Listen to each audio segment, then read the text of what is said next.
राधानगरी तालुक्यातील कसबा तारळे इथल्या प्राथमिक आरोग्य केंद्राची इमारत जीर्ण झाल्यामुळे 2019 साली जिल्हा परिषदेमार्फत निर्लेखन करण्यात आले। ही इमारत वापरण्यायोग्य नसल्यानं या इमारतीतील अर्धाच भाग सध्या रुग्णसेवेसाठी वापरात आहे।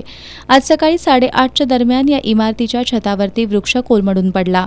यामध्ये छताचा काही भाग फुटून वृक्ष इमारतीमध्ये घुसला। हा वृक्ष वापरात नसलेल्या भागावर पडल्यानं मोठा अनर्थ टळला। कसबा तारळे परिसरातील 22 गावांसह 44 वाड्या वस्तीतील रुग्ण या आरोग्य केंद्रामार्फत सेवा घेतात। सध्या इमारत नादुरुस्त असल्यानं रुग्णांना दाखल करून घेतलं जात नाही। कसबा तारळे परिसरातील ग्रामस्थांची मागणी लक्षात घेऊन आमदार आबिटकर यांच्या प्रयत्नातून शासनामार्फत या ठिकाणी उपजिल्हा रुग्णालय मंजूर करण्यात आलंय। मात्र या ठिकाणी इमारत नसल्यानं मोठ्या गैरसोयीला सामोरं जावं लागत आहे। या ठिकाणी लवकरात लवकर उपजिल्हा रुग्णालयासाठी इमारत बांधून मिळावी अशी मागणी कसबा तारळे ग्रामपंचायतीच्या वतीनं करण्यात आली आहे।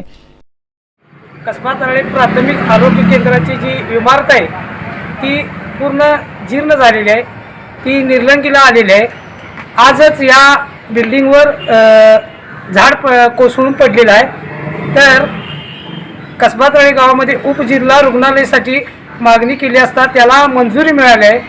त्याचे काम लवकरात लवकर व्हावं व या गावाला प्राथमिक आरोग्य केंद्रासाठी 44 खेडी व 22 गावांचे रुग्ण इथं रोजचे 100 ते 150 ओपीडीसाठी असतात।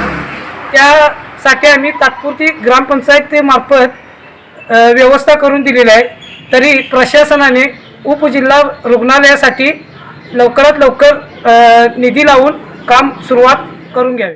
सध्या वापरात असलेली इमारत धोकादायक असल्यानं रुग्णांची गैरसोय होऊ नये यासाठी कसबा तारळे ग्रामपंचायतीच्या वतीनं पर्यायी जागेच्या दुरुस्तीचं काम सुरू आहे।